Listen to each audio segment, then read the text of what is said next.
pengaduan bantuan COVID ini berawal dari banyaknya penyimpangan.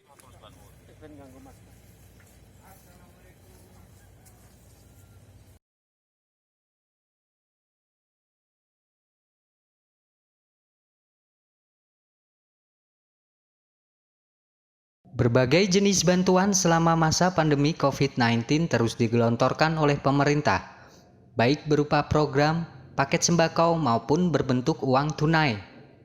Namun karena minimnya pengawasan, banyak ditemukan kejanggalan dan penyelewengan, mulai dari pungutan, penyunatan hingga tidak tepat sasaran. Bahkan sampai hari ini masih meninggalkan sejumlah polemik dan keresahan di masyarakat.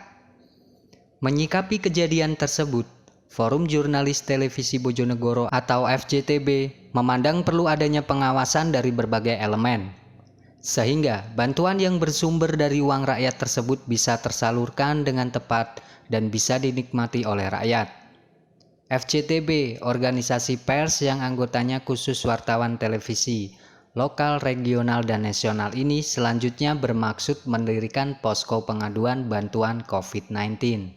Harapannya, dengan adanya posko ini, potensi terjadinya penyelewengan bantuan selama masa pandemi bisa diminimalisir.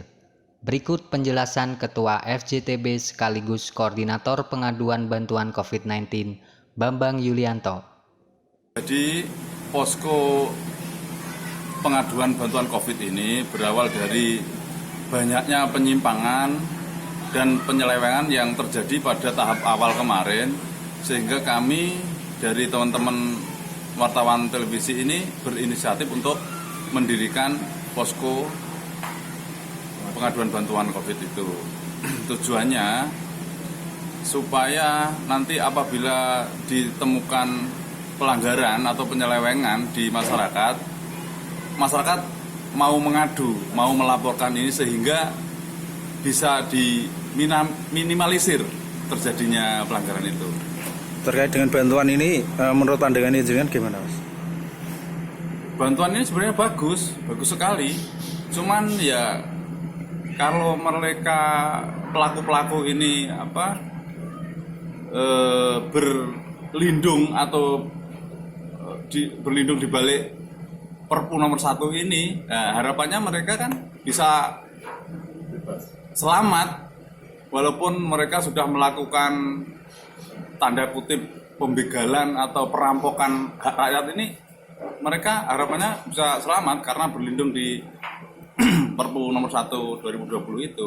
Menurut jenengan PP nomor 1 tahun 2020 itu gimana? Itu Perpu nggak benar itu. Harusnya Perpu itu dikaji ulang, dan karena ada beberapa klausul yang menyebutkan bahwa di situ apabila ada uang yang diselewengkan nanti tidak bisa dikategorikan sebagai kerugian negara, sehingga tidak ditemukan nanti tindak pidana korupsi, tidak ada di situ.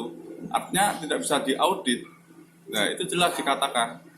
Makanya Perpu ini harusnya dirubah. Kalau menurut jenengan terkait dengan bantuan korban pandemik ini bagaimana, khususnya yang ada di Bojonegoro? Berdasarkan pembagian atau penyaluran yang tahap pertama kemarin itu sudah banyak yang nggak benar. Ada beberapa penyunatan, ada beberapa pemotongan maupun yang istilahnya berbayar bagi warga yang ingin mendapatkan bantuan supaya mengeluarkan sejumlah uang untuk mendapatkan bantuan itu sendiri, termasuk pemotongan yang tidak mestinya mereka dapat sekian tapi kenyataannya hanya dapat sekian dengan dalih nanti dibagikan untuk warga yang lain yang tidak kebagian, sehingga ya pemerataan lah, mereka alasannya pemerataan, tapi apapun namanya itu pungli dan tidak dibenarkan. Dengan berdirinya posko ini kami sudah melakukan open recruitment relawan semenjak sekitar 2 mingguan kemarin. Itu sudah banyak yang mengajukan atau mengajukan diri untuk melamar untuk menjadi relawan, termasuk warga yang melaporkan pengaduan adanya penyelewengan di desa-desa itu sudah banyak sampai hari ini. Sudah ada puluhan desa. Pengaduannya masyarakat itu paling banyak itu terkait apa? Mereka rata-rata sama, Jadi yang diadukan itu mulai dari pemotongan, yang harusnya menerima sekian tapi hanya menerima sekian, rata-rata itu, baru itu dulu. Kalau ada warga yang merasa ada pemotongan bantuan itu, Ya. nah itu lapornya di mana, Mas? Bisa lapor di mana?